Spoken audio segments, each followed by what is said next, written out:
holding on, but then you went too far.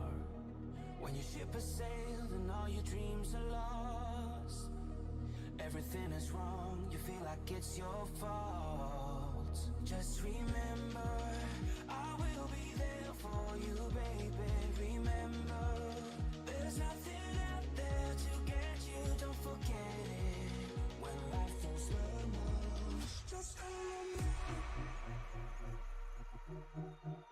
Just remember. Just remember.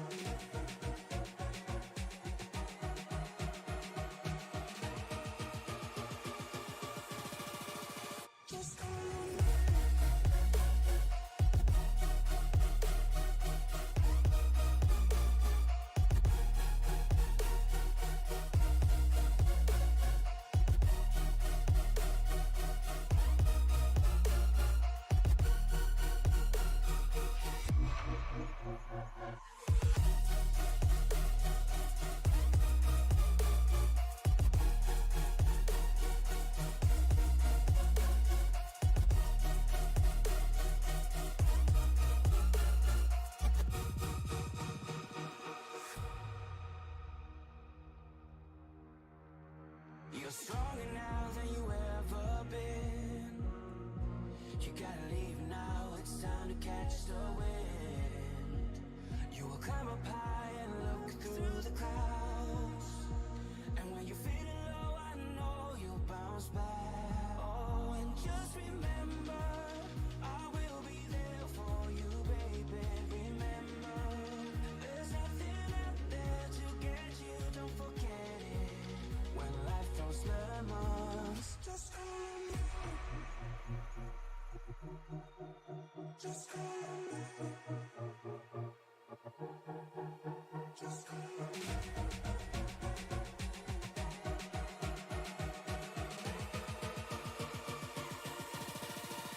Just remember.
Welcome everybody into Sim Racing Media tonight. We have the privilege of heading off over into Japan for the RMS 201 from Motegi and the ECR NextGen Cup League, as these drivers look to take on another egg-shaped oval. Last week the drivers were at Darlington. Darlington did what it usually does. There was lots of green flag racing, but a couple late race cautions put the race in doubt for Tristan Bailey. Tristan Bailey was able to battle back, though, lead 93 laps and bring home the victory. Tyler Burden in second, Kyle Diaz in third, and Colin Bollinger has one more race of not being able to qualify, and that is tonight. But he was able to battle back from the back of the pack to come home with P4. Where will they end tonight? We will have to see. But join me in the booth is going to be Shane. Shane, man, how is it going? Doing great. Really excited to be here for another race with ECR at the Twin Ring Motegi, recently rebranded Mobility Resort Motegi. There's a track in Japan originally built by Honda to help build out their oval racing teams. Really interesting track. You don't often see NASCAR racing here, so I'm excited to watch. Yeah, it definitely is something you don't see too often. And it's one of the first tracks that had that, Roval type experience where you had, the regular road course and an oval built in. It is a little flatter than Darlington, so look for tires to be a premium. We only have 4 sets laying in the pits. We're set for 130 laps tonight. Fuel run is going to be somewhere between 30 to 42 laps. The last couple times they were here, it was clean and green as usual. Only a couple cautions thrown in the mix. But these guys get ready to go. It looks like we have about a minute and a half left in qualifying. Dwayne Furtick right now sitting on the provisional pole. And it looks like Stan Carnathan and Christopher Roth didn't get the lap he wanted, and Stan Carnathan was one and done. So it looks like that is where we're going to be set here momentarily as these guys look to jump to the afternoon session here and get this race going. Yeah, don't let the sunrise fool you. Qualifying's happening early in the morning, but the race will be in the afternoon. Yeah, a mile and a half here. And as I was saying, the banking is almost none. It's only 10 degrees banking. They did run one exhibition NASCAR race here, so these cars have been on track here before, but we'll see what can happen. I know Pete Walsh is looking to try and bounce back from last week. Got involved in a couple incidents there, but he's in the chat saying hello. So definitely shout out those guys. And looking at the points before we get going here, Colin Bollinger did have that 3-race no qualifying penalty after Daytona, but he has made the most of it as he has amassed 192 total points to have a 6-point lead over John Osborne and Tristan Bailey, just 1 point behind Osborne as well. Furtick looking to make a move up a couple of positions from last week. Kyle Diaz was the biggest mover in the points, up to P7 with the race he had last week. So definitely some guys looking to make a move as they get ready to get to the heart of the season. Qualifying session has wrapped up. We're going to go ahead and bring up the grid.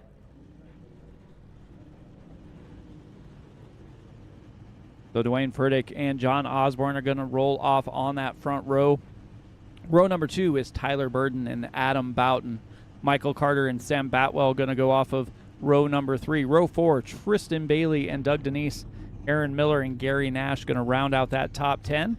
Kyle Diaz and Andrew Chapman are going to roll off in row number 6. Row 7, Pete Walsh and Robert Roth. Aaron Spear and Anthony Ludi in row 8. Row 9, Kane Lee and Jonathan Cogswell. Matthew Crago and Kent Mueller in row 10. Bradley Rivers is going to be the last driver to take the qualifying spot. And then Colin Bollinger, Stan Carnathan, and Christopher Roth, drivers that did not put down a qualifying lap. This is the last week Colin Bollinger is not able to qualify, but that is where they start.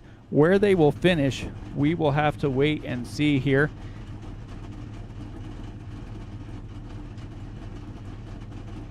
As we get set here, anything stand out to you, Shane, as we get going?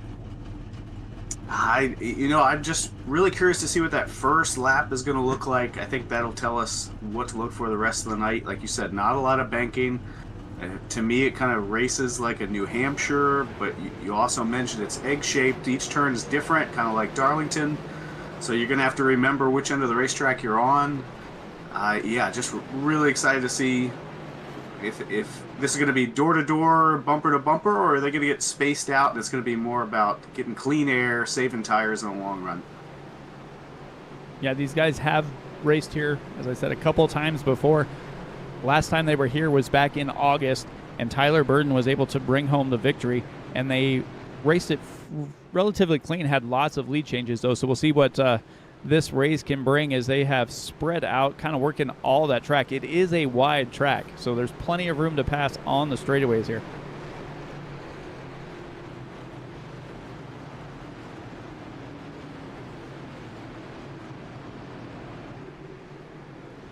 Pace cars getting ready to make that left-hand turn down pit road. Dwayne Furtick is going to start on the pole. We'll see if he's going to finish in first place here. Looking for a quick restart as he hits that restart zone, down and away. Looks like he's a little, I'll say a little late there as that outside line. John Osborne's staying right with him. And Burden right on his bumper.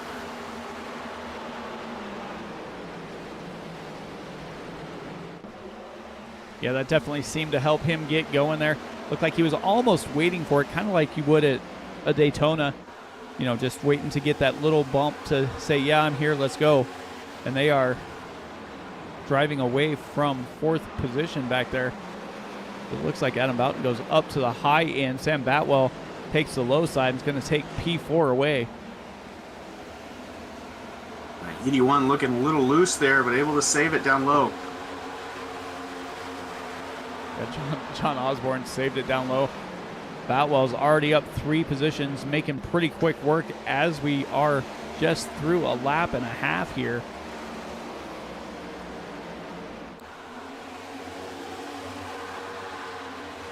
Osborne's got that car back under him, and he's going down to the inside, going to get by Adam Boughton. Boughton staying up in that high line.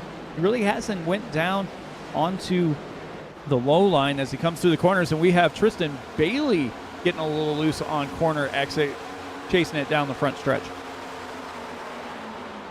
Yeah, it sure looks like the inside lane is where you want to be, but on turn exit, everybody's looking a little loose. Yeah, I've seen that happen a couple times now.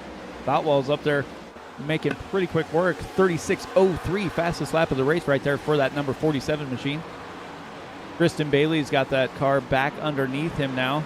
He was the fastest driver we had last week, leading 93 laps at Darlington as they're coming through the start-finish line. But Dwayne Furtick is running a pretty even race right now, just kind of getting in easy into the corners. Looks like he's trying to protect those tires a little bit as well. Yeah, but right 2 spots behind him, Sam Boutwell just turned the fastest lap of the race. He's not going to let him get away. Now they are staying tight together there. Going back, looks like Andrew Chapman might be facing a little challenge here of Robert Roth down on the inside.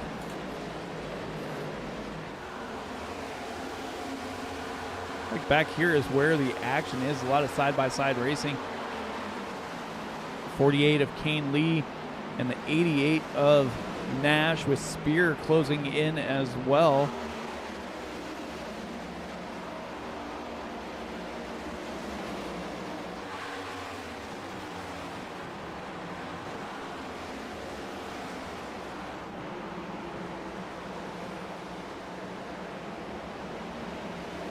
A lot of great paint schemes out there tonight. Love seeing those rapid fire pizza cars. A couple Coca-Cola cars. I believe the exhibition race here for NASCAR was the Coca-Cola 500, if I remember right.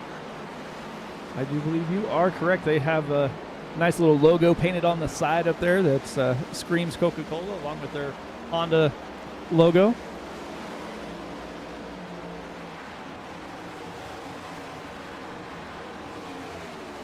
John Osborne has got that car back under him as well, as you see Colin Bollinger make a pass there. Bollinger trying to make quick work of the field as he has had to the last few weeks. But that has not really thrown a wrench in any of his plans. It might have helped him a little bit, as last week he took a little bit of fuel strategy and was looking to be sitting pretty well until the last late race cautions caused everybody to wind up on the same pit strategy.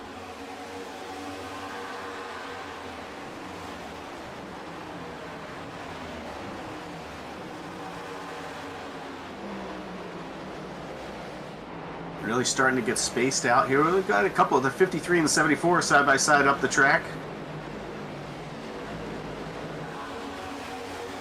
sorted out. I'd say it definitely looked like the first half of the field as single filed out, kind of logging laps here, 8 laps in. Then we have these drivers back here, Colin Bollinger, Pete Walsh, still battling side by side. And even behind them, looks like you have Anthony Ludi with Christopher Roth, Bradley Rivers, all within a couple car lengths of each other as well.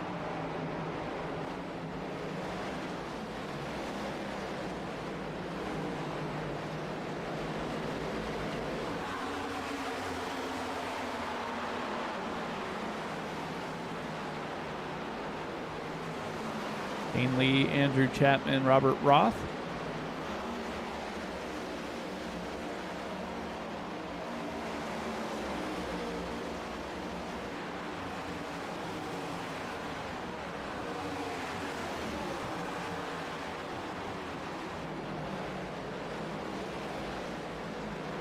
See a couple drivers not quite able to hug that white line like they were early in the race. We see a position here. Switch hands. Kane Lee able to get by on the inside of Andrew Chapman. Kind of saw behind him, looks like Hogswell's off the pace a little bit after Dan Carnathan goes by.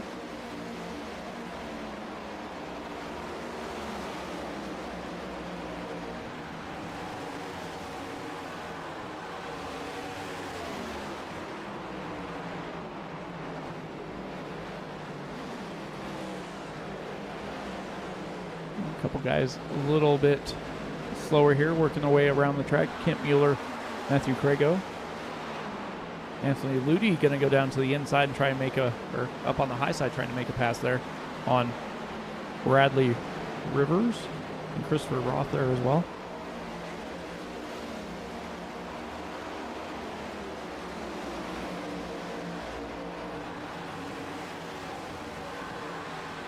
Last time they were here, back in August, Tyler Burton did bring home the victory, leading 58 laps. Dwayne Furtick finished second after leading 19. The fastest lap of that race was a 36.079. So these guys are already running faster than that.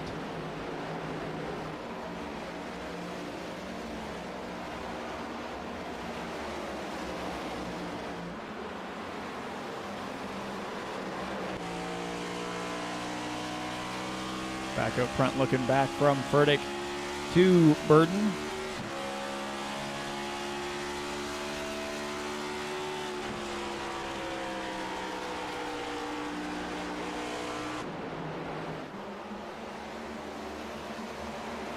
Like I said, I don't think the 06 is going to let Furtick run away with it just yet. Seems to be gaining a little bit each lap. Struggling to get by him, though. Yeah, staying there right with him. Driver that might have used up his stuff is going the wrong way is going to be Sam Batwell. He was up there, made some pretty quick passes, got up to third, and now he is fading back. He's struggling here to hold off John Osborne. Osborne down to the inside, going to try and make a pass here on Batwell. If he does that, looks like Adam Boughton and Doug Denise here is trying to get by as well, as they are all in line. Ooh, and he all but kissed that wall on the exit, did Boutwell. Almost, there he goes, he's able to clear Osborne. But Osborne's going to battle back on the bottom as they come out of the turn. Doug Denise right behind him, looking to make a move himself. I'm trying to figure out which guy he wants to be behind, but he also wants to run the line he wants, which has caused him to slide up behind Boutwell and almost seems to slow him down just a touch here as he gets up on corner exit right behind that 47. As now he slides behind the 84 or 81 of John Osborne there.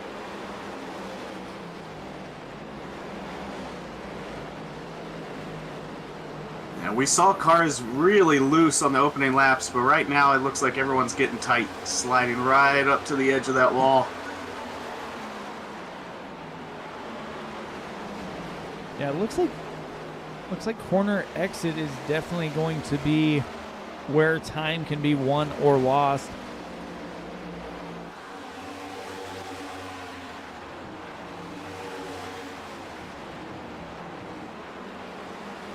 Kristen Bailey up to third.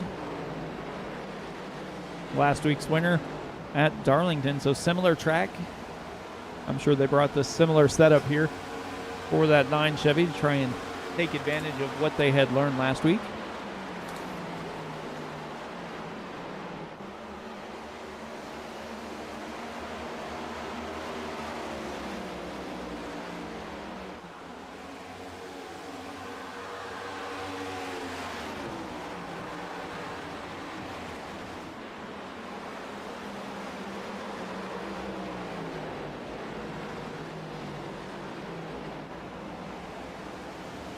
Looking through here, looks like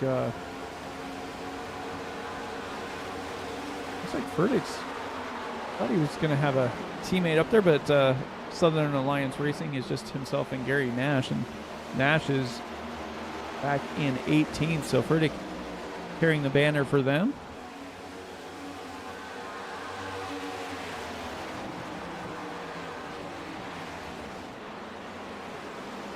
The 06 of Burton up 1 position from the start of the race, but behind him, Tristan Bailey's gained 4 positions. One of the biggest movers of the race so far. He's hunting those 2 up front.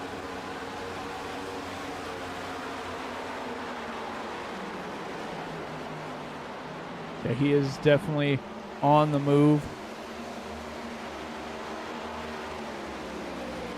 2 of the drivers that are the biggest movers are 2 of the drivers that didn't put down a qualifying lap, or didn't have a recorded qualifying lap, and that's going to be Stan Carnathan and Colin Bollinger. They're up 8 and 6 positions, so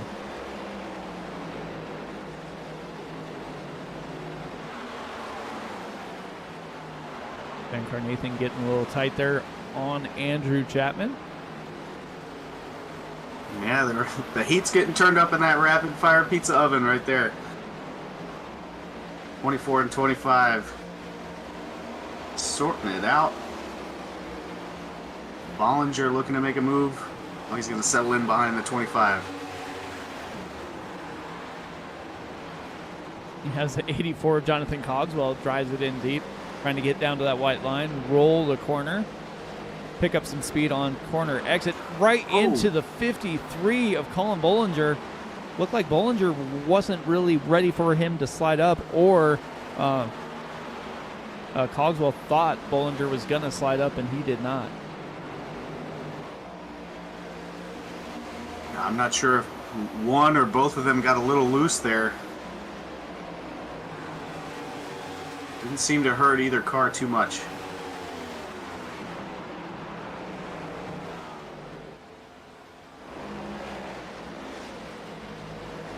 Let's see. Yeah, it doesn't look like anything really on that 53 machine.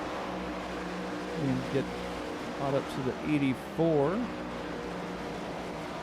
I have to wait for him to come around here to get a camera on that right side as he was sliding up the track. But you can see the line that Cogswell's running. He's on the bottom and he slides up almost to that outside wall. When we went to do it last time, Bollinger was just right there. So yeah, it doesn't look like anything too damaged on that 84 machine as they were coming through.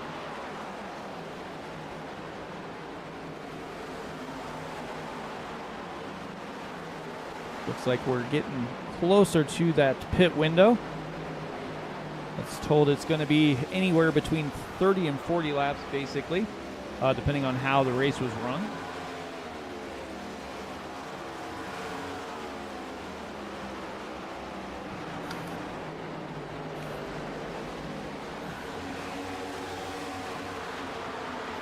Kyle Diaz going to the inside of Aaron Miller, going to try and make that pass as they come through one.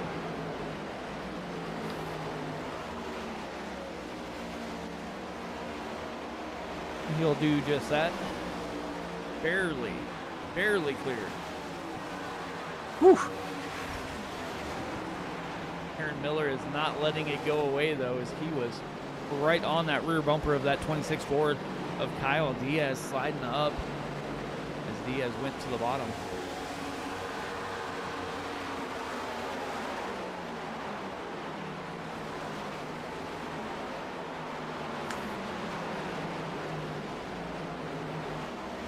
Back up front, though, missed a pass for second as Tristan Bailey, Tyler Burton swap places. But Furtick is out to almost a second lead now.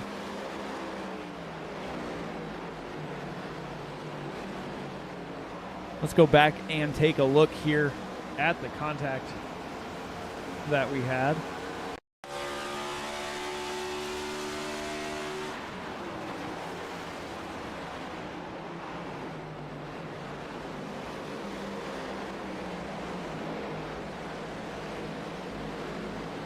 Yeah, just Bollinger just didn't slide up to the wall that everybody else has done.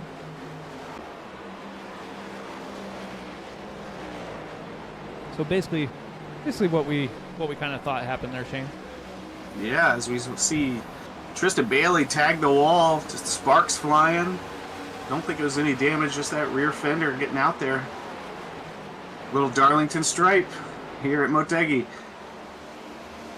Yeah, definitely it looks like these crew chiefs are going to be checking that right rear tire to see how much damage has been put on there as they're letting that rear end slide out from under them a little bit on corner exit.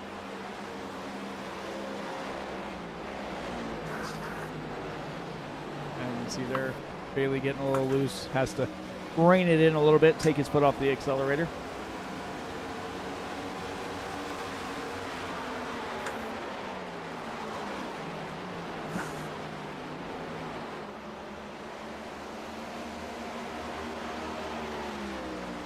And Dwayne Furtick is just set sail. He is just out driving a Sunday drive. Yeah, we might be seeing the benefit of that clean air that is always there for the leader. Able to save his tires a little more. Now he's pulling away at the end of the run. Yeah, doesn't have to worry about battling anybody, just kind of out here cruising. Seeing Tristan Bailey and Tyler Burton make little hiccups here and there. Like Osborne is hanging on for fourth. Doug Denise in that 40 machine is P5. Boughton, and then Sam Boutwell is going the wrong direction. He was up battling inside that top three, but now he is going to be finding himself close to falling out of that top 10 as Kyle Diaz was starting to close in. He's got Aaron Miller right behind him as well.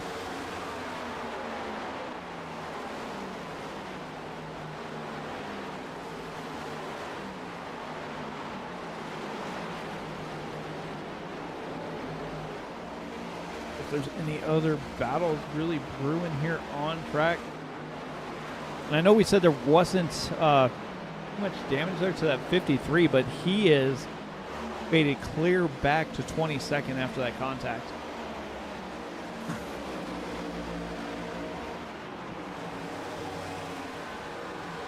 Yeah, the 84 car he made contact with is 16th. Seems to have gotten the worst end of that deal. Yeah, it looks like Cogswell hasn't really fallen off as far as lap times go or anything. Well, it doesn't really look like Bollinger has either. His last lap was a 36.64. Cogswell was a 36.53, so, I mean, not too far off of the drivers up here as well.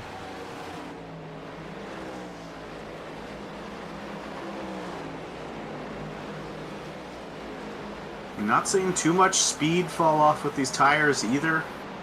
Still, most guys still less than a second off their fastest time. Ooh, a little contact to the bumper, 25 going around. That's our first rapid fire pizza caution of the night. Unfortunately, it was a rapid fired pizza car. Yeah, that is not something you want to see if you're the sponsor of the caution flag is one of your drivers going around there. But take a look, see what happened.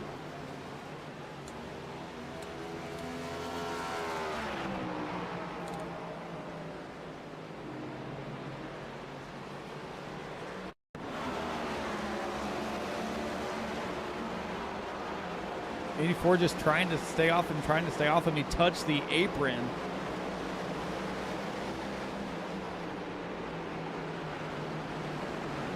Yeah, it almost looked like right in the middle of the corner, maybe the 25 checked up and the 84 wasn't expecting him to right there. Let's take a different look here.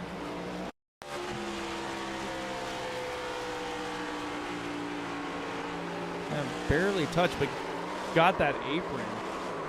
And that aprons is what's going to wind up sending Chapman around, I do believe. With all those cars behind him, he's lucky not to get any additional damage or contact. Sometimes that apron is the safest place to be.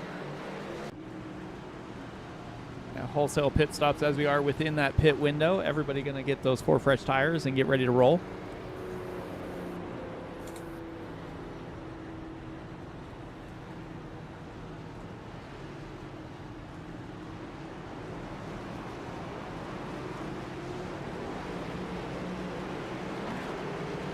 That's a little bit of a surprise.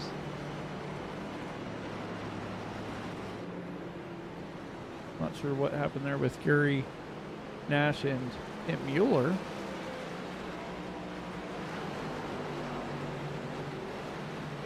Almost looks like they just drove through pit lane.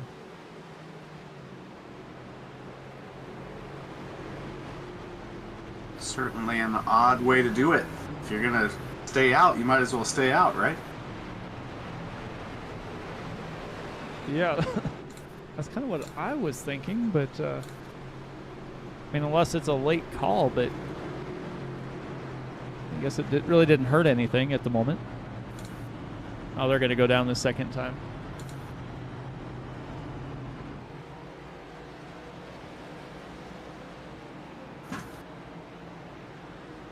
All right, 34 laps in, first caution of the race.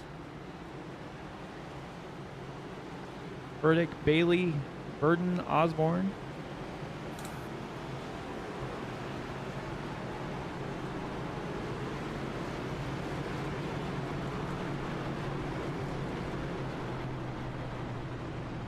Guys are quick right back at it. No pacing around here. Now that iRacing update with the quick cautions, they don't waste any time.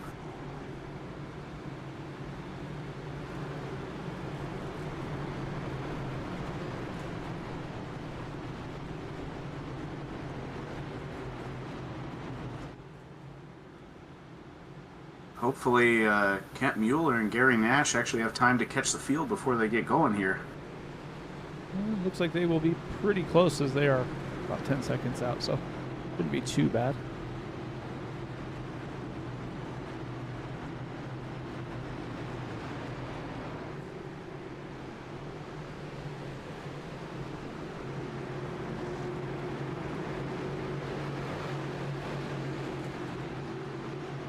Pace car's going to make that left-hand turn. We're going to be set to roll once again. Furtick, Burden on the bottom. Bailey and Osborne on the top. And Furtick just down and away, and he is out to almost a quarter of a second lead already. Tristan Bailey trying to hang on for second. Tyler Burden side by side as they go through 1 and 2. That's certainly the start you're hoping for when you're the leader. Catch the guys a little bit off guard in that restart zone and get going. Yeah, wasted little time. Everybody's single filed out through the front 5. A little more action mid-pack here as you see Boutwell going down to the bottom. Going to try and force it 3 wide on the bottom just inside of Doug Denise. Denise tighten up on that white line there. But he manages to stay off of it. Wow, Kyle Diaz slides up in front of Boutwell as he was trying to get to the bottom. Really nice, decisive move. Took that clean air off the nose of the 47, and now he's heading towards the front. He's heading towards the front. You got Miller, Roth. You got drivers behind him, Spear, Carnathan, Rivers, 3 wide.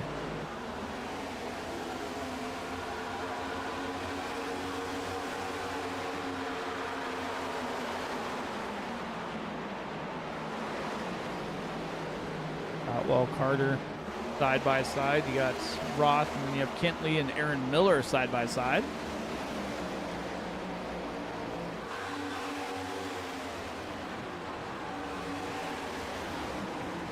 It looks like Colin Bollinger's making moves again as he is now up into 18th after getting that 53 fixed.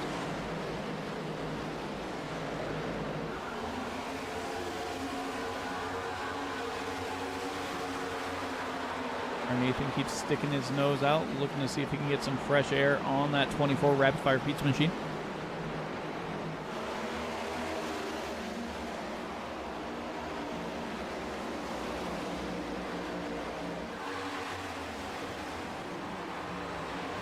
This is good, tight race. I'm really impressed with how well everyone's been able to stay off of each other.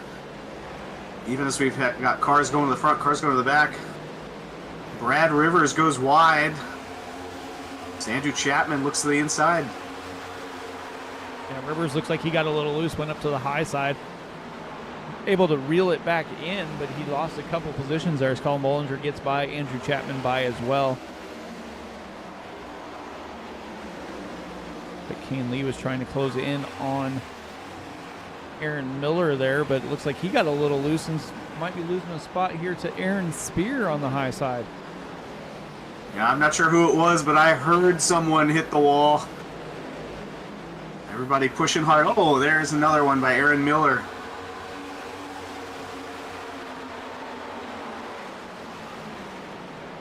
Corner exit, especially coming out of 4, seems like that's where they want to reach out and touch that wall.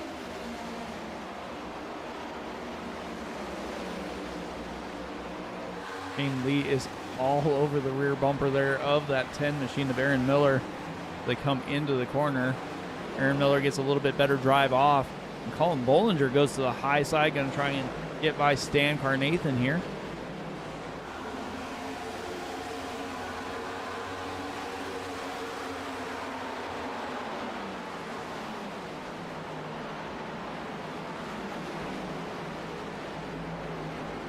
Back up to the front, see how we're racing up here. Adam Boughton down on the bottom.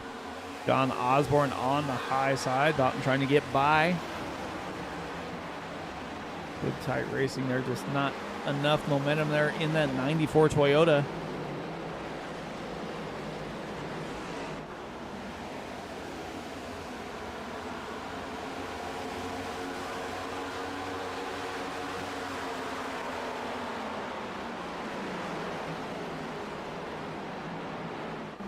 Again, on this second run, it sure seems like the bottom line is the place to be. Yeah, it seems like that's where you want to be, especially with those fresh tires. You're able to make up ground in a hurry here. It might be a problem later in the run, but for making up positions, they seem to be doing it fairly well and fairly quickly here and not losing too much time. We'll see as this run goes on if that's going to change where they move those cars or if they're going to stay down there and let it ride. And of course, as soon as I say it, John Osborne gets it done on the outside over Adam Boughton.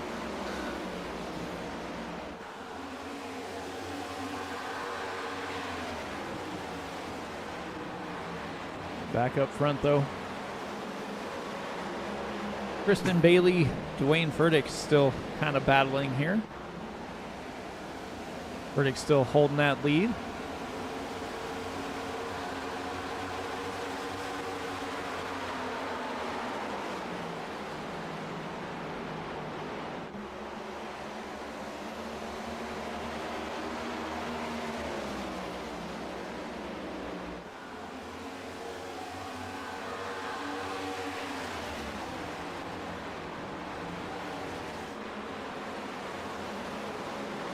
Both of them just hugging that white line. Able to make it stick. They're not even, I mean, it doesn't even seem like they're up close to the wall like some of the guys back in the pack. I've got to think it's the clean air up here is just giving them a lot more front grip. Jump on board here with Tristan Bailey.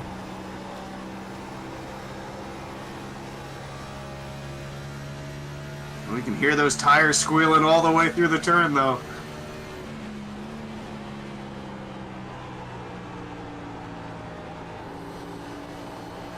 We got about 13 laps on them, so definitely heated up a little bit here as they come through the start-finish line.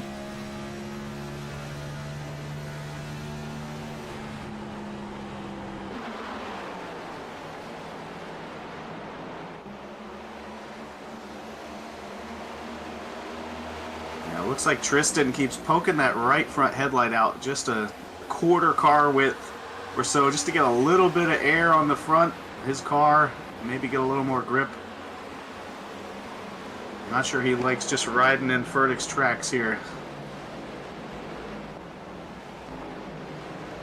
Yeah, I don't think that's a way. I mean, that's a way to get around the track, but that's unless you can gather some information you're going to use for later. Probably want to see where your car is better than Furtick's there.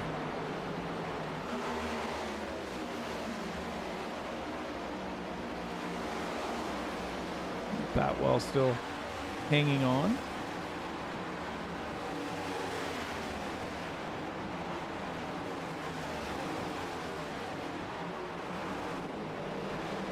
Well, the 84 machine is back into 18th place. Colin Bollinger, though, got the 53 Toyota fixed up, and he is up 8 spots from where he started, currently running P14. And as these drivers have kind of single filed out, we're going to go ahead and step aside here. We'll go side by side. You won't miss anything, and we'll be right back for the conclusion of this race here. Won't miss anything as we go side by side.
All right, welcome back, everybody. Didn't miss anything while we were away, but we did catch some damage to the ride of Andrew Chapman in a 25 Chevy. Let's see if we can go back, take a look, and see what happened to him.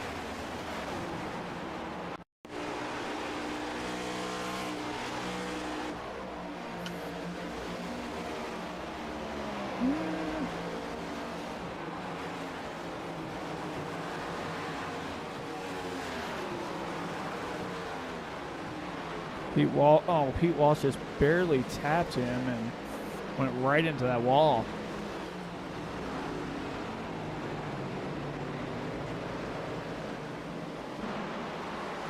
Yeah, with no banking to help him recover from the loss of tire contact there, it just seemed like there was nothing he could do once he started towards the wall. No, that's one of those weird hits that don't look like they're very bad, but it just sends you, clear out to that outside wall. So tough break for that 25 machine as he is in pits trying to get that thing fixed up. It looks like he's back on track now. So he got it fixed. He's 5 laps down, looking to battle back here. We'll see what happens as this race wears on. But nothing has changed up front. Wayne Furtick, Tristan Bailey, Tyler Burden all up front. Adam Boughton, John Osborne are the top 5.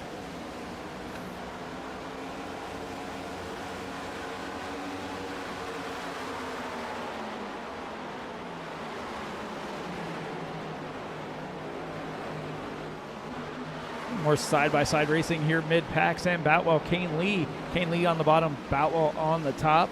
And you have Spear and Miller behind them, battling pretty hard as well.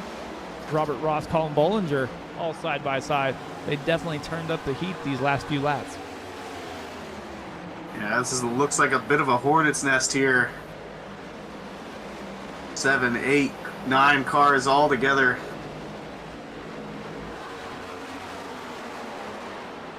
They all made it single-filed out there for the moment.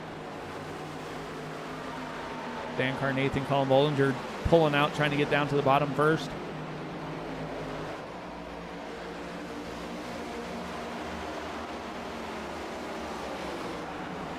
Tapping the wall does Boutwell there. It looks like it might also be Robert Roth that kind of got into the wall.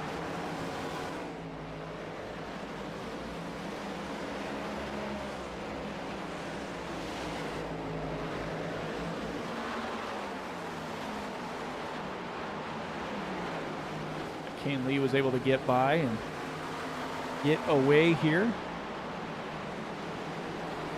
Got some more action towards the tail end of this group. Looks like Cogswell is closing in on Rivers and Boutwell.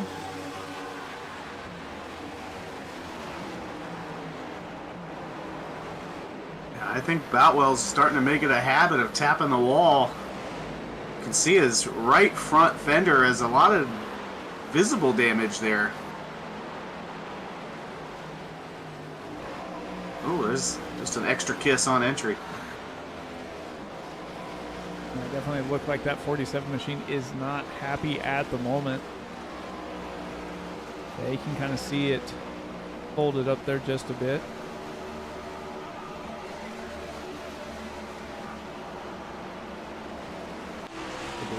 Yeah, just a little bit there. Not terrible, but not definitely not going to help that 47 machine. Yeah, I think I'd say that's right on the edge of actually costing you some aero speed. Yeah, he was able to make it work a couple weeks ago, but not so much here at Motegi. I want to thank the drivers of Revolution Motorsports. They are the guys that sponsored the race, the RMS 200 here.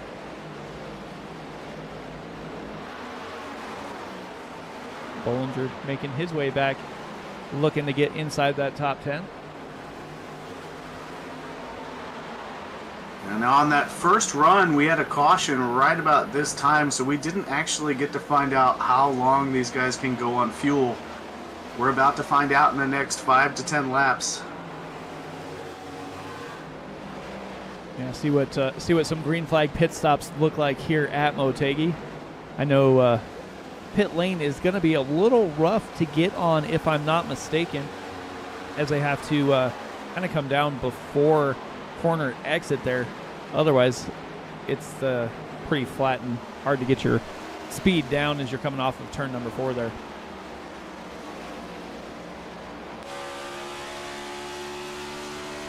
Yeah, personally, that's always the one thing I forget to practice. I get so focused on qualifying laps, hot laps, saving tires, and then I start the race and realize, hey, I've never tried to get on pit road and have to play it really conservative. So hopefully everybody had a chance to practice that earlier tonight. Let's see if I can go to the chopper here. Looks like the 94 got a little loose here. They're coming down the backstretch. You're going to see, hopefully you'll see a little bit of where pit entry is going to be here on this 94 machine as he dives down.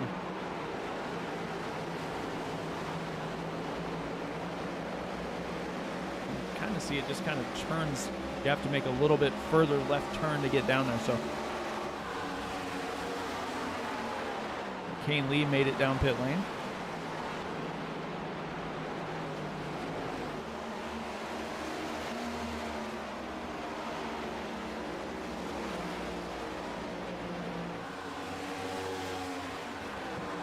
Yeah, we're at 34 laps on this stint. First person's in. How long do you wait? I don't like to be the first guy and I don't like to be the last guy, but somewhere in the middle always seems to be the sweet spot. Yeah, especially knowing right now that you're probably going to have to make at least one more pit stop.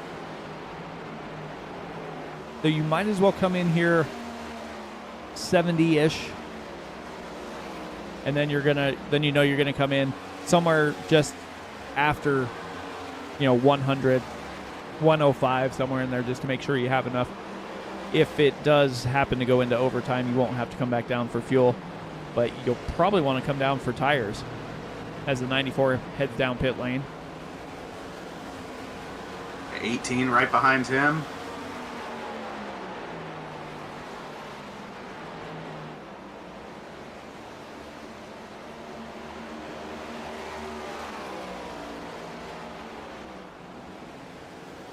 And the gap that Furtick has unleashed is almost unreal, as he's almost out to 2 seconds now over second place. Yeah, Burden was able to get by Bailey.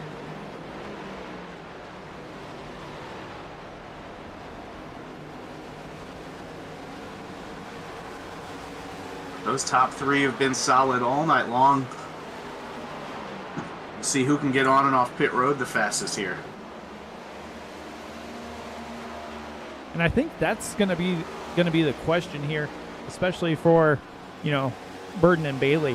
What do they have to do on pit lane to get that track position that seems to be helping Furtick so much that he's able just to drive away, especially on these longer runs? Furtick comes Furtick down. is down. Just as we say it, I think the risk here for the leader is that I think you're going to go a lap down as long as there's anyone staying out. Because we saw Adam Boughton pit 2 laps ago. He's a lap down, currently in the lucky dog position. And now Bollinger's, Furtick, Carnathan, they're all going to be at risk.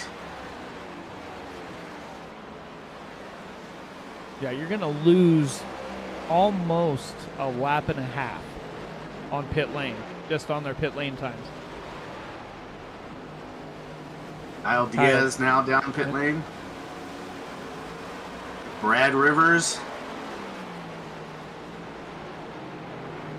Yeah, because Boughton spent 50.28 seconds on pit lane, and Burton's last lap time was 36.26. So you're going almost a lap and a half down.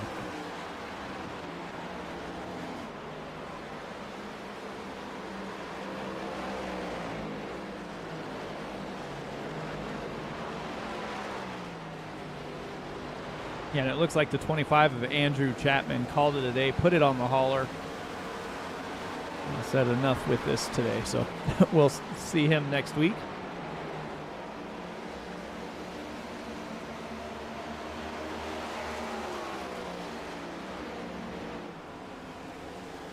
Hopefully he can grab some of that rapid fire pizza on the way home.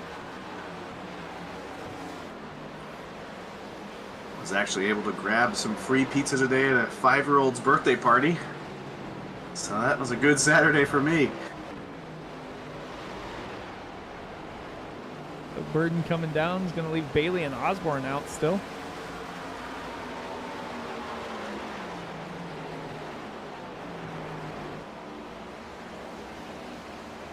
It's exciting to see some varying strategy here. Bailey been in the top 3 most of the day. You'd think he might chase Furtick down pit road, but he's going to stay out there.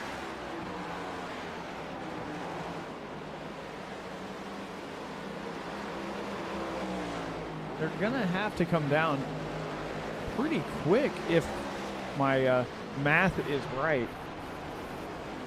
And they can do, 42, 43 laps on fuel. They're at that window right now. Yeah, 1 or 2 caution laps at the beginning there, but you're right. They've got to be getting close to the end of the tank.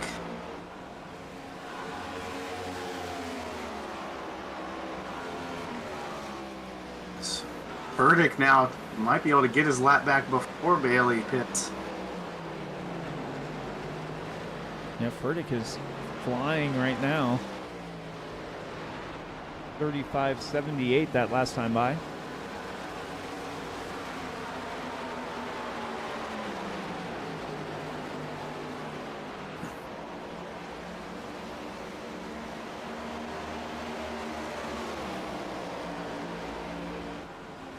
The only thing I can think is if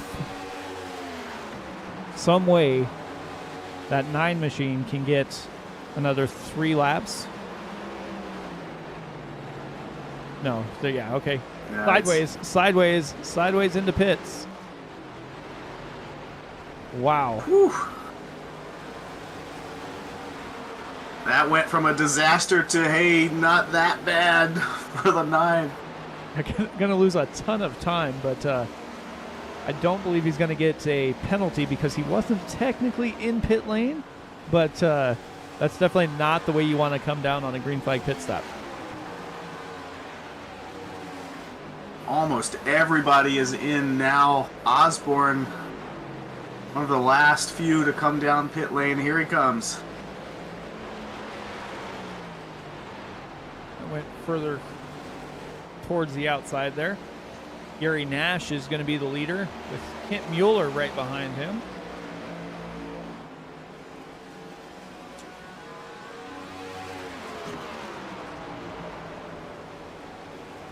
They did pit a lap later as they came down the second time through.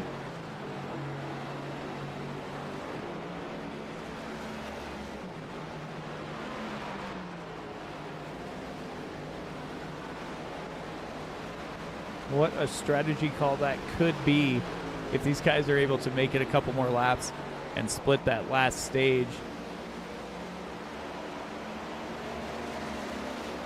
It'll be close. Oh, no. Looks like that 88 Chevy is stuttering here. Uh-oh. Not what you want to see. Nope. So I think we got our answer. The number is 43 and 44 if you want to be really daring. I'll see if that 88 is going to make it. He does make it down pit lane, but the 8 is still out. They pitted on the same lap. The 8 has got to be wanting to come down pit lane. You know, these two guys, they weren't making their way up through the field or anything. They were just hanging out at the back. They might have had this strategy all along in their pocket to say, let's save as much as we possibly can and see what that does for us.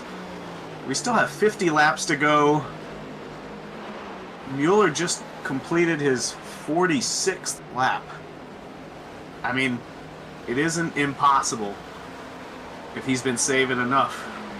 If he's been saving the whole time, I mean, that's going to be a heck of a strategy call. But watching a driver who pitted on the same lap as you basically come over the radio saying out of fuel, I would be coming down pit lane as soon as I could, because I would not want to be in that situation. But he is leading the pack right now.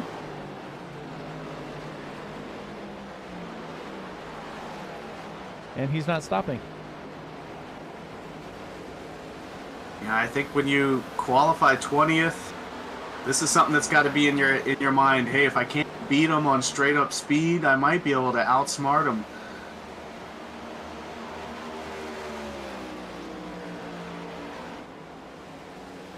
The challenge is Furtick is right behind him, even after pitting.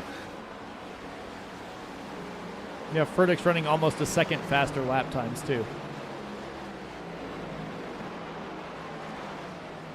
Whew, he had me nervous there. I thought he was going to the wall. I mean, it's not just fuel either. That means he's got the oldest tires of anyone we've seen all day. Now on lap 48 of this fuel run. I think the only person that the 8 helped was maybe Tyler Burton as he was trying to close in here. Checking back in on the 9 Chevy of Tristan Bailey after the disastrous pit road entry. He is now running 9th. So we'll see what he can do as Kent Mueller finally comes in pit lane. He does that. So it was officially 48 laps, and there are 46 to go. I think he can make it if he does whatever he did on that last run. That is going to be crazy if that's the strategy call. But as we saw, Furtick was right there. I'm wondering, even if he able to stretch it, Furtick might still be able to pass him with 2 stops. We'll just have to see. Yeah, Tristan Bailey is driving the wheels off of that machine. John Osborne just in front of him. Did him a little bit better his fastest lap of the race with the 35.60 for that 81 Chevy.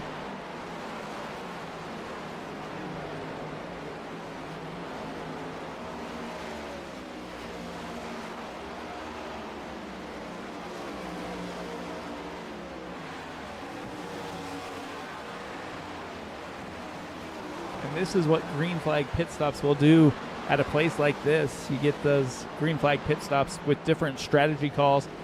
Starts to spread out the drivers, and we'll see who actually has the fastest car here, as Burton, Boughton, Diaz, Denise are all in that top 5, but they are separated by almost 5 seconds, 4.5 right at the moment. Yeah, it really kind of shook this up. For a good portion of the race, the top 2 and the top 3 were all people who have already won this season. Now Furtick is the only driver in the top 7 with a victory. So these guys are hungry to get that first win of the year, and strategy might be the way to do it.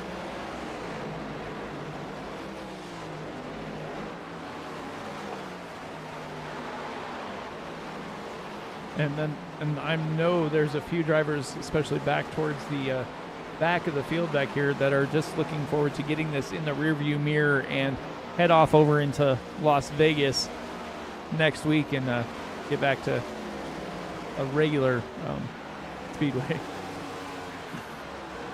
Yeah, Vegas always seems to be that comfort track for so many oval drivers. But I'm having a blast here in Motegi in Japan. Something completely different.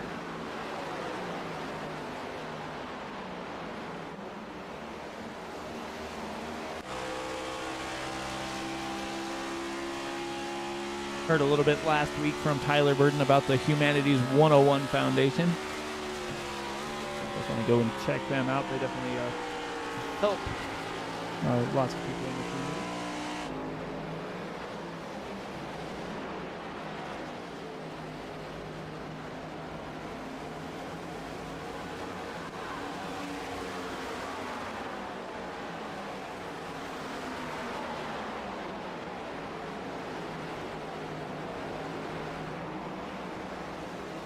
as these guys have got stretched out again, we'll take our last commercial break here, and we'll get right back to the action when we come back. But won't miss anything. We go side by side once again here on Sim Racing Media.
All right, everybody, welcome back. Didn't miss anything while we were away. We did see a couple drivers elect to come down pit lane a little early. Like Adam Boughton came down. And like Kyle Diaz also came down. So those two drivers are on a little bit different strategy here as we're getting close to the finish of the race, that 100-lap mark. Jonathan Cogswell also came down. Yeah, based on their pit road time, they're only spending about 10 seconds in their stall. This makes us think, hey, this is the part of the run where you can put in just one can of fuel, half of your tank, and that means you change half your tires and save a little pit time. So we're expecting that those guys coming down and pitting now are taking 2 tires, planning to let it go long on this final run with 33 laps to go here at Motegi. Yeah, it definitely seems that way. I mean, you're basically saving yourself about 5 seconds, 6 seconds of pit time there. Let's see what the drivers elect to do who are driving a little bit long, because they can also, dial down their fuel that they need and maybe spend a little less time on pit lane as well. Yeah, like I mentioned earlier, not a big fall off on lap times. Most guys are, half a second, no more than a whole second off their fastest time of the day. So 2 tires is certainly a lever you could pull.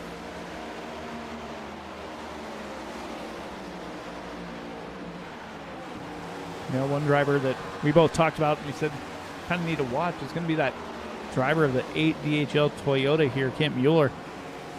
He came down on lap 83, so if he can do what he did in that middle section there on this end run, he might be right there for the win at the end, depending on how this all plays out. Definitely an interesting pit strategy for him there.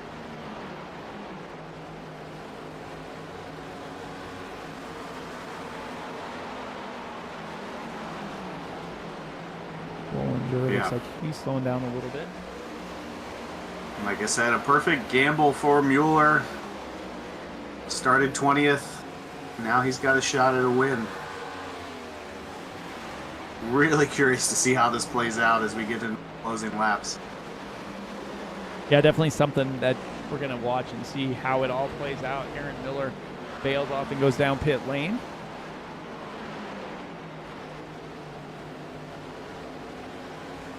'53 car Bollinger now up to 6th place. Might have been able to get that damage corrected on the pit stop. He is charging. Yeah, it definitely didn't look like there was too much of an issue on that car, but he did fall off quite a bit. And since that pit stop, he has been going nothing but forward. Bradley Rivers trying to make his way up towards the front. He's got Stan Carnathan down on his inside. Rivers slow on the front stretch.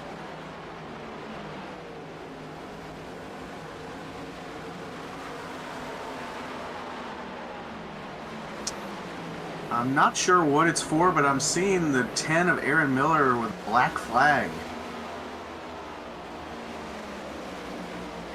He is on pit lane. I wonder if he got a speeding penalty on entry.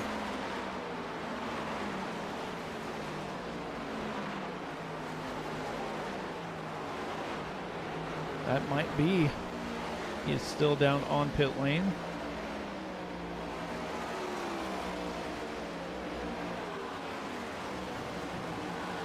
That's definitely going to cost him that race. I think he actually might have gotten sideways entry.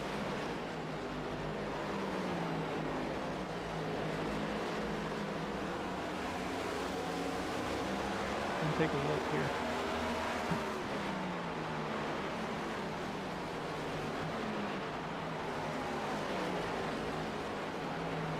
Let me take a look real quick.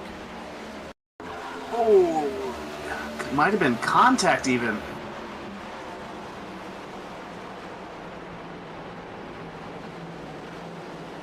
Oh, the 48 gets into the back of him just a little bit. Looks like he did not want to go down pit lane, but he went down pit lane. So that's going to be an unsafe pit entry. Looks like that's what his penalty was for. So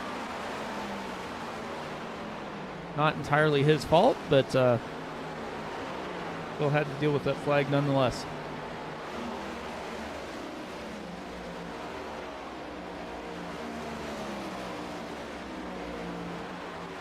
Bollinger coming down.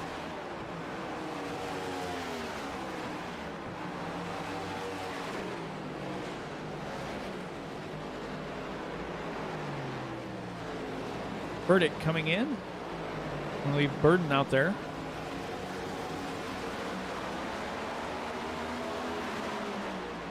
Just a little bit halfway of this stint. Verdict, 32 laps, 25 to go. Yeah, I think that would be the strategy I would do, is trying to split the stage in case something were to happen. Looking through the field, and I know we said it'd be interesting to see what Kent Mueller can do. I mean, right now he's running 15th, and he has, 7 drivers who have hit pit lane for the second time in front of him. So might not be a winning strategy, but it's definitely going to be a net positive strategy if he can pull it off here.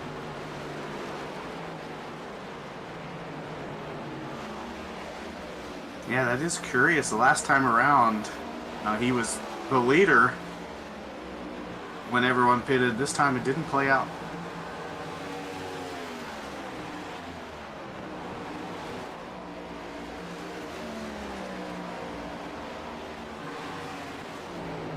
Through the drivers who have hit pit lane, Adam Boughton, Kyle Diaz are the drivers who have made their way down pit lane and are back out on the track as the 06 of Tyler Burton makes his way down pit lane.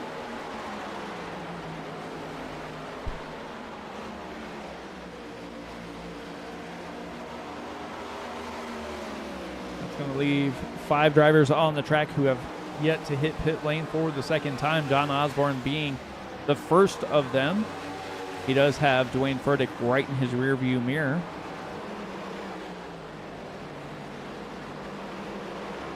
At the moment, it looks like Kyle Diaz is the highest car that has already pitted. He was one of the first ones to pit in this run as well. Yeah, the 26 and 94 both came down 92, 93 respectively. So those are the drivers that have made their way around. The driver to look out for is about 3.5 seconds back here in Dwayne Furtick. Had the dominant car all night, so we'll see what he can do once he gets to the back bumpers. Yeah, and on top of, being fast all day, it looks like he got all 4 tires on his pit stop. So he should be charging back to the front.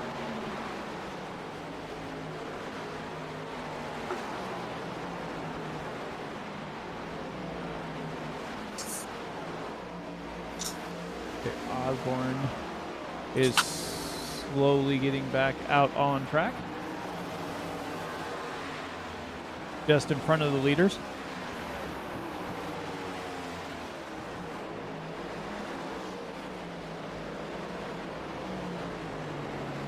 Now, Bailey ran it long last time, which means he can go a little bit further here, but I'm not sure how that's going to serve him. He's fell back from a top 3 position to like a 8th, 9th, 10th position on that last time going long. I think if I were him, I'd want to get down pit road ASAP and try to get myself back on the same strategy as Furtick. Yeah, he had that bad pit entry, so he might be hoping for a little luck to come out on his side here. Dan Carnathan is the driver in second place, and he is almost 13 seconds behind Bailey. Ooh, tags the wall just a little bit there, does Carnathan.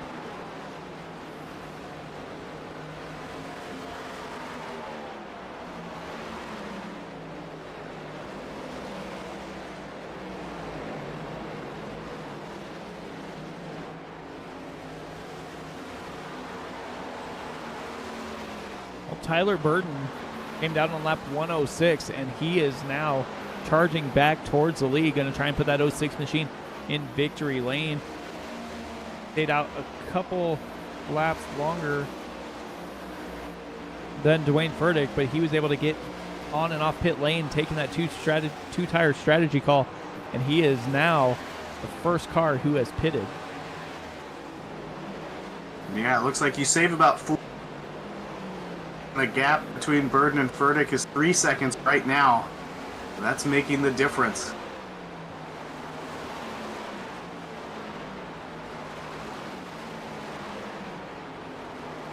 What Bailey does here. Like he's gonna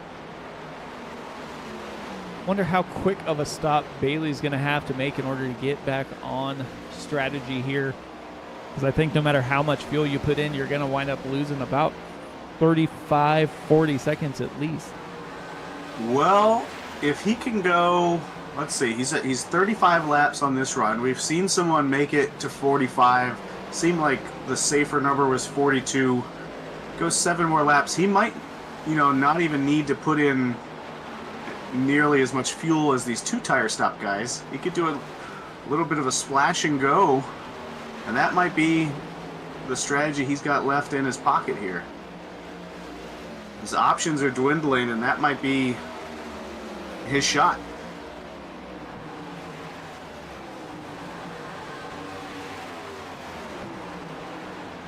Yeah, he's got a 27-second lead over Tyler Burton. But Burton is closing in. He is now into second place there.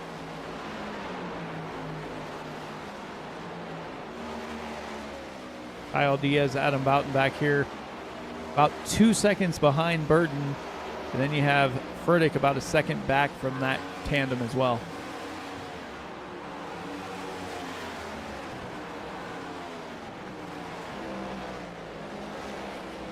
Yeah, is it going to be that 4-tire stop that actually keeps Furtick from winning the race after leading so many laps today? Yeah, that would definitely have to kind of weigh on you just a little bit. You dominate the race and you leave it up to the pit box, and they wind up calling 4 tires instead of 2, and you find yourself in a hole. But he is to the back bumper there of Adam Boughton. We'll see what he can do. We know he is fast. We know he has had the dominant car all night. We'll see if Furtick is able to make quick work of these 2 drivers and start closing in on Burton there. Furtick just ran his fastest lap of the race, so he is pushing.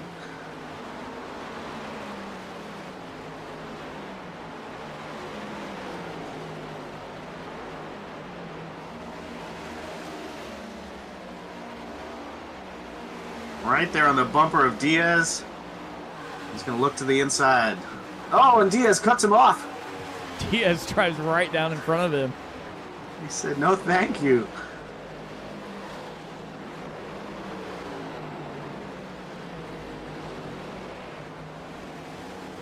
We're going to get it done on the outside with Boughton trying to follow him.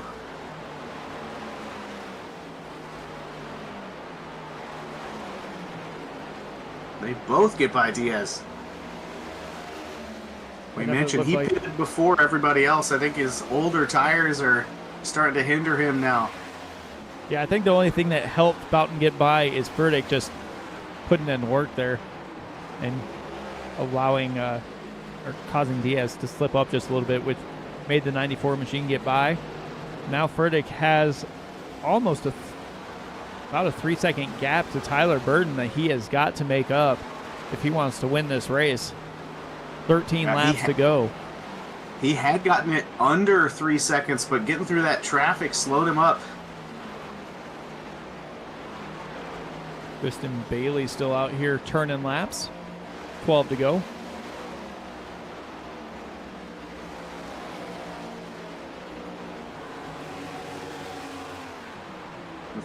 Bailey still on track. There are only 10 cars on the lead lap. Michael Carter is the last car on the lead lap. Jonathan Cogswell currently sitting in that lucky dog position.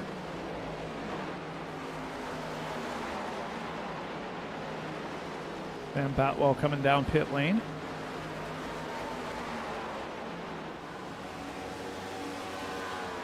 So the gap between Burton and Furtick is still about 3 seconds.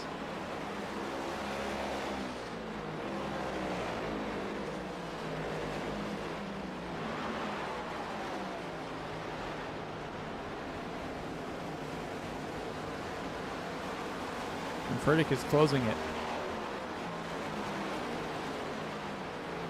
I think there's just one lapped car between them. Bailey came down pit lane. Oh. Yeah, with Furtick being out front all day, you know, he hasn't had to fight through the traffic. Now's the time to prove what he's got. Coming through the lappers, coming through the rest of the top 5. You can see Burton off in the distance. Can he close that gap?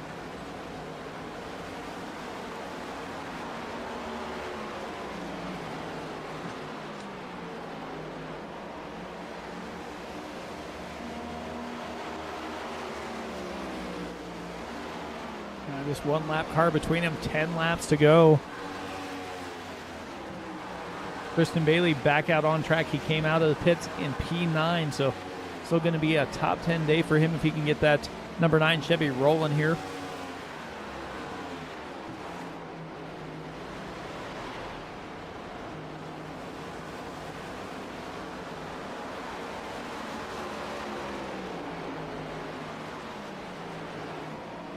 Nice under and 10 easy getting by there.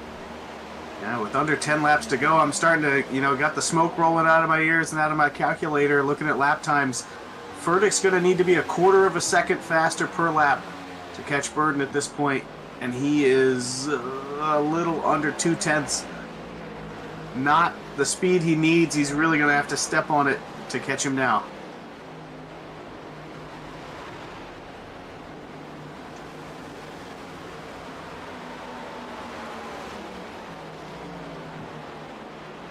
Six races into this season, and if it stays like it is, we are not going to have a repeat winner yet.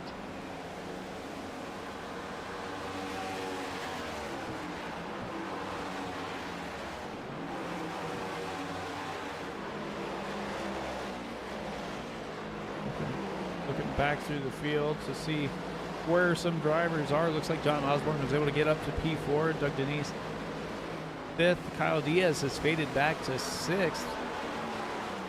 Michael Carter, Tristan Bailey, Cogswell, and Kane Lee round out that top 10.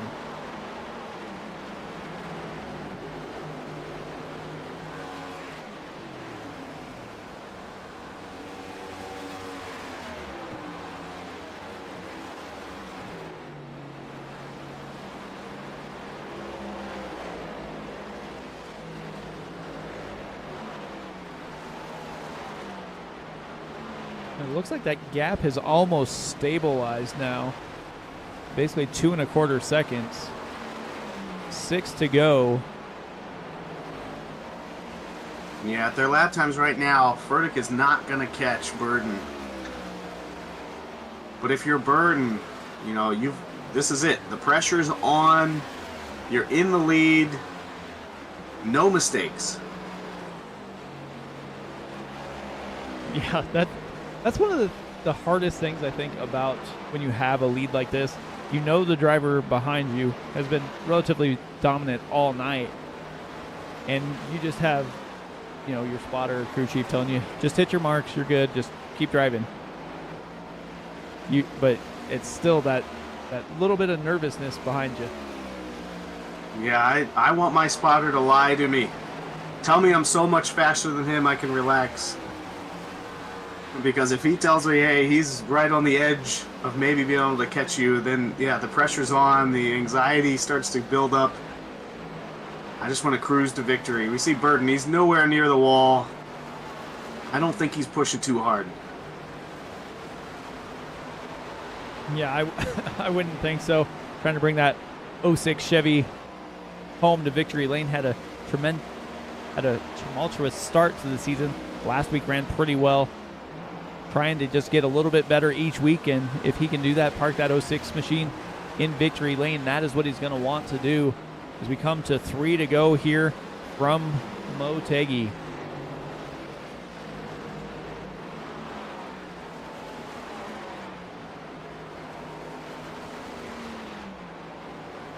And I definitely think you're right looking at the lap times now.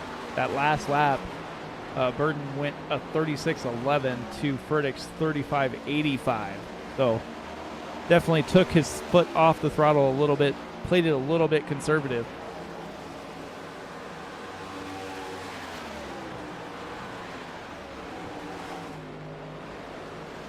I'll tell you who hasn't given up, even though he's in 7th position. Tristan Bailey just ran the fastest lap of the whole race just now, trying to catch up.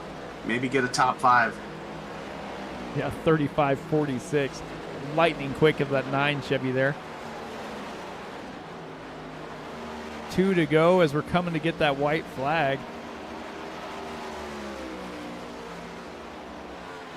Tristan Bailey is going to be stuck back in 7th. Tyler Burden, though, right strategy call coming down on lap 106, coming for the white flag, has a 1.5 second lead over Dwayne Furtick here.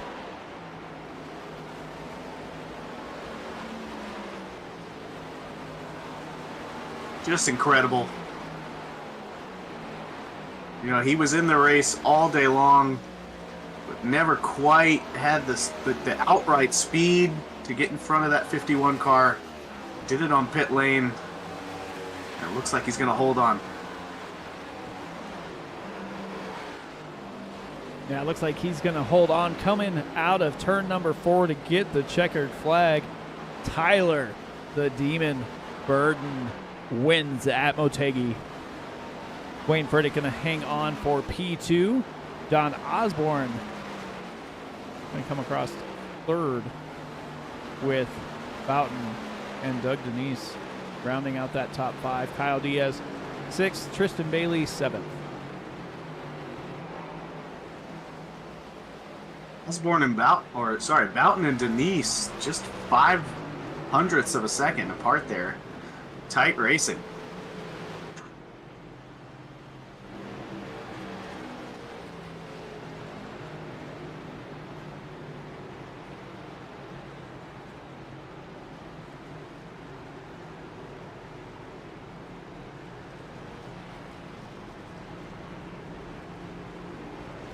Talked to Tyler last week. Get to talk to him this week. A few positions better than where he finished, as he's going to burn it down in that 06 Humanities 101 Foundation machine.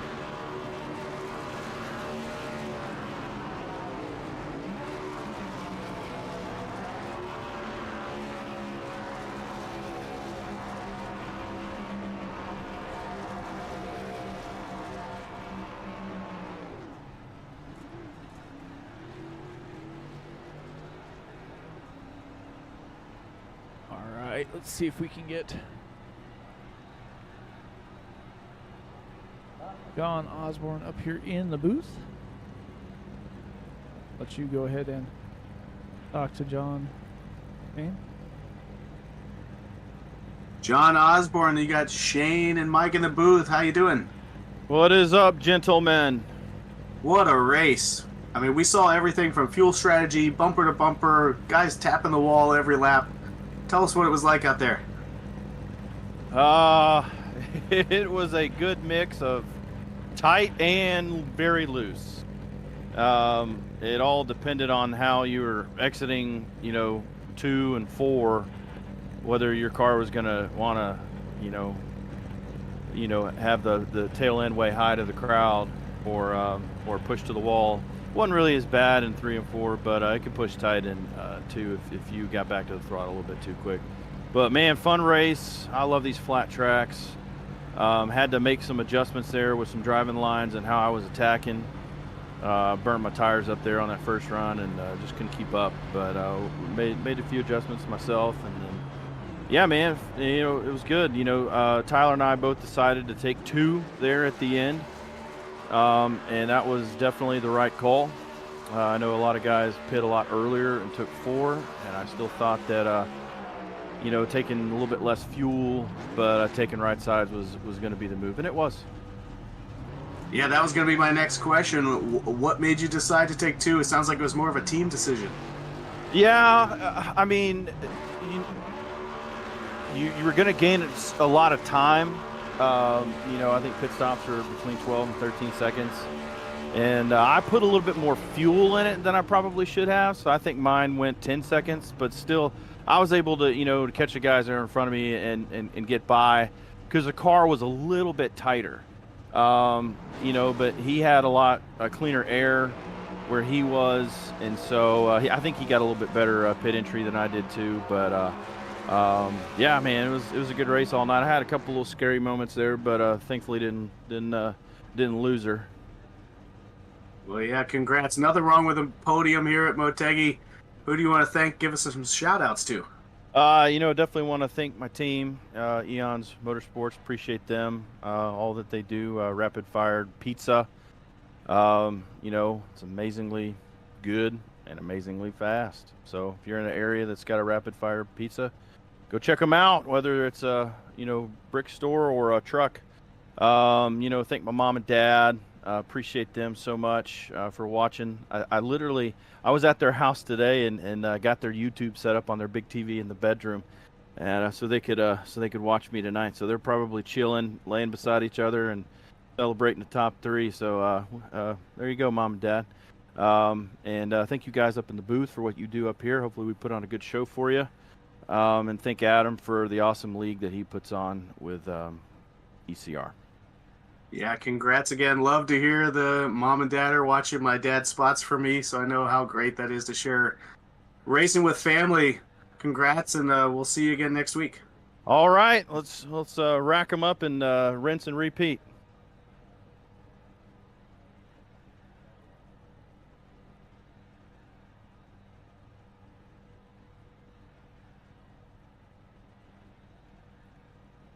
Dwayne, Mike up in the booth, man. How's it going?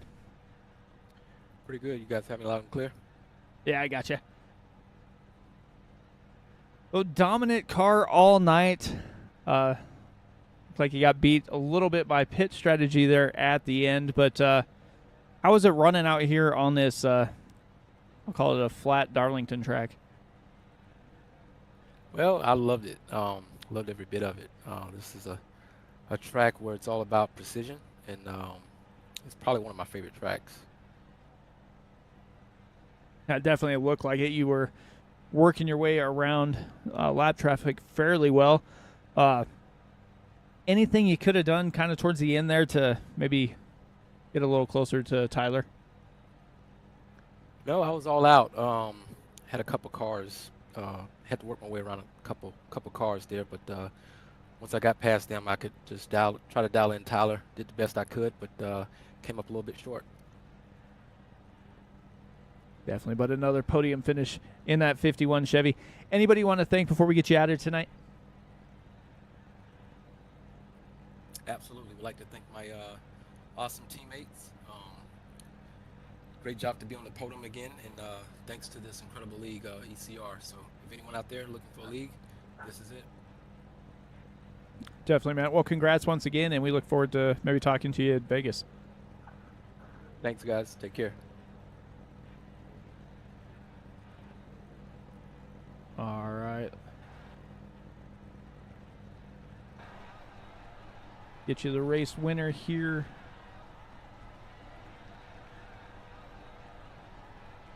Shane? Tyler, this is Shane up in the booth. How you doing? Hold up. Give me 2 seconds. Yes, sir. Turn off. There we go. All right. I'm sweaty, so I had to turn the AC on for a minute. What's going on?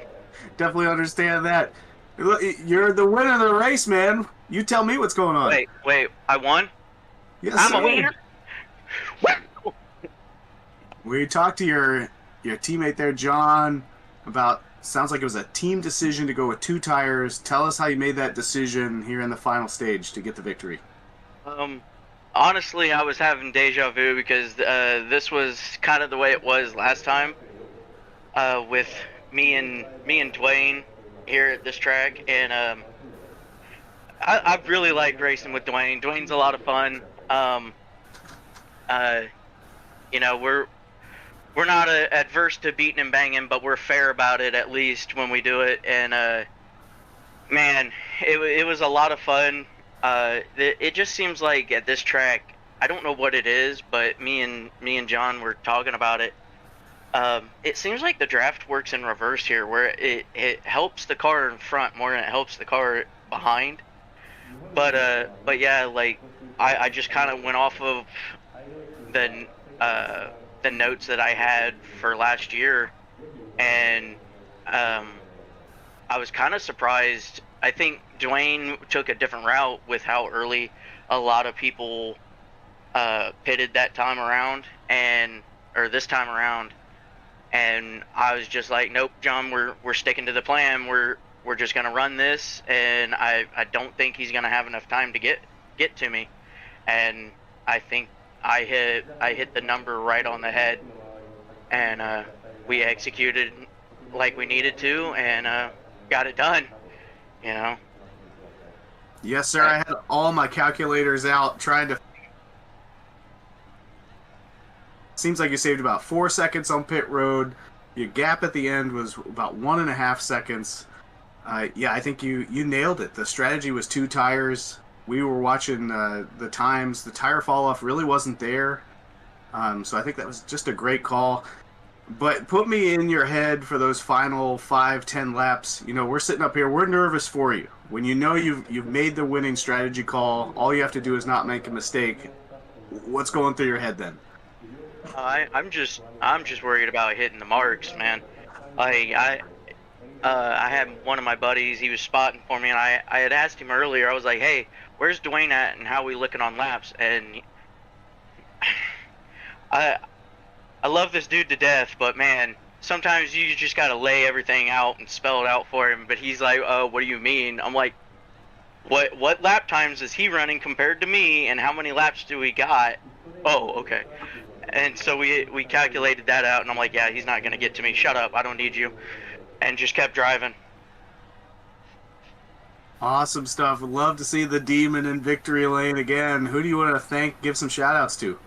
Yeah, I wanna give a shout out to all the people that I have allowed me to put them on the car. Dr. Dutch and his foundation, Humanities 101. You know, just bringing awareness and inclusion to people with, you know, neurodivergence, ADHD, autism, you know, stuff like that. Because I said it last week, when things are created for everyone, it just makes life a lot easier and a lot better for everyone. And you know, all the Eon guys, John and Tristan, and all of those guys for bouncing ideas off of each other and trying to figure stuff out. I was a little bit busier this week than normal, so I wasn't able to do a whole lot of practice laps, but yeah, I really like this track. So I really wasn't too anxious about it, but I really like this track. My mom and dad, of course, especially my dad, for teaching me everything I know about racing and how to drive cars, and you know, my mom for you know, closing her eyes when I was racing in real life at times, or just not knowing what I did. So that's pretty much all I've got. And I guess we'll add Chris into that for spotting today. He actually did a lot better job. Like I said, I love this dude, but man, he's kind of like my brother, but there are times that he spotted for me, and he spotted me straight into a crash. So, but he did real good this time around. Oh, we're glad to hear it. Congratulations again on the win. Been the trend going, the different winner this year at the ECR, and good luck next week at Vegas. All right, thanks guys. Well, there you have it, our top three. Go ahead and bring up the race results here. Tyler Bird and Dwayne Furtick, John Osborne, the top three you heard from in the booth. Adam Boughton, Doug Denise round out that top five. Kyle Diaz, Tristan Bailey with a hard luck pit stop there that kind of cost him the top three. Michael Carter, Jonathan Cogswell, Andrew Spear, the top 10. Ellen Bollinger finds himself outside the top 10 for the first time in a couple weeks. Kane Lee, Bradley Rivers, Stan Carnathan, and Kent Mueller round out the top 15. Robert Roth, Christopher Roth, Pete Walsh, the top 18. 19th is Sam Batwell, Anthony Ludi, Gary Nash, Aaron Miller, Matthew Crago, and Andrew Chapman round out the field here tonight. Anything you want to say as we wrap it up here, Shane? I mean, that's just not what I saw coming. You know, we were expecting the race to play out with some fuel strategy there at one point. And really, it just came down to making the right call on tires, pitting a little early, just really shook it up. I'm impressed. I'm gonna have to, you know, get my league to add this track to our schedule. This looked like a good time. Yeah, it definitely looked like there was tons of strategy that could play out, tons of track that you could use So these guys definitely put on a show. Look forward to seeing what they can do next week when we head to Las Vegas. But with that being said, from all the drivers of the ECR Next Gen League and all of us here at Sim Racing Media, I want to wish you guys a good night. And we'll see you next week.